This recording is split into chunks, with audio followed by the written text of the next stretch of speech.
Hello! Update na naman guys. Just done my planking exercise.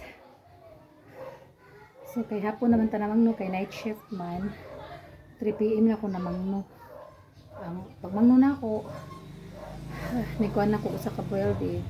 Kaya wala ko yung lunch pa. Then tuloy-tuloy akong tulog, kaya tulog ko alas 9 sa buntag. Namang no ko 3 na. So boiled egg lang kay after half hour na mo na ni nagkuan ko nagplanking, so di pwede magkuanta magpadamo og kaon jud basta mag-exercise.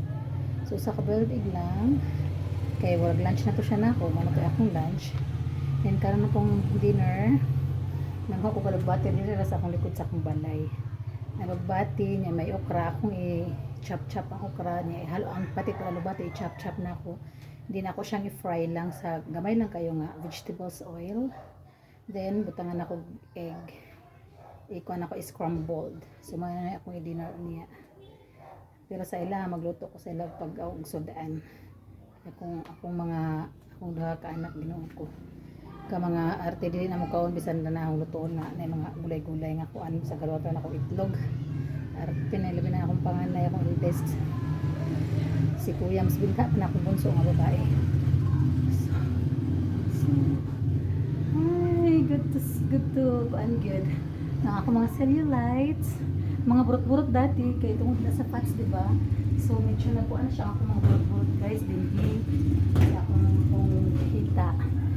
Thankful kayo po sa planking na to ba? Kay it's a big help give sa akong kuan. Akong daily routine na exercise. Bisan akong mga anak makapansin po, mama wala nilagi kunog akong burot, akong mga cellulites daw dinhi. Ang burot-burot cellulites man ang tawag diyan. So nagbunga ang atong kuan, ang atong planking guys. Gikan po ko ang gikuan ang kanang boating exercise. Ngana 50 counts ko sa akong kanang bote exercise. Kaya para madugangan tana atong puwet nga nila pa nagkuan. Nagnihit. So muling to ang update kay mag-rest lang ko half hour din maligo para magluto na sad ko dito og dinner sa balay.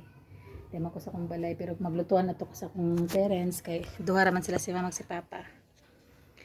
So dito magiusag kanang pangaon. Nya ako mga anak, to dito permi, kita may signal, tamang ko sa wifi dito sa tindahan. Tamas tindahan ako gibaka niya. Maabot gadiri pero kutob lang din sa karsada. Ang signal sa wifi. Maglimpyo pa gani dito ko sa motor. Ay, ginaw ko maglaba pa dito sa akong uniform. Grabe akong singot. Ito, galugbati na ako. Ipakita na ko sa inyo ha. Di pa, libre na. O sa syudad pa na. Ito akong damong alugbati. Napukoy ko ay ansar na lemongrass. Ano ba nasa Bisaya? Tanglad. Akong kamatis ug sibuyas dahon akong ipang tanong mala. Ura magikauna na sa kuan oy. Snail na asar ba to?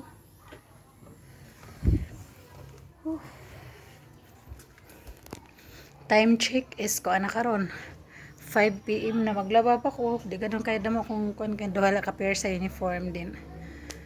Na yung mga pangtagnasan lang na ako. Kaya sa ako mga anak to man sa pikas ba ito may maglaba dito.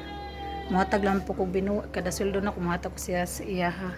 Idugang lang ako kaya may suldo naman na siya. Idugangan lang po na ako. Extra lang po niya. Kada suldo na ako maghatag ko.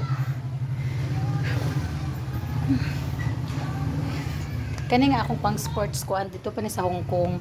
Nagpinangita ako, nakita na gyud nako imbis ka ako nangita kay nanupi ko sa mga ko. Nakita na nako man naginom nga og dili to pangitaon dili makitaan. Og dili pangitaon makitaan ano pangitaon dili makita. Thank you for watching guys.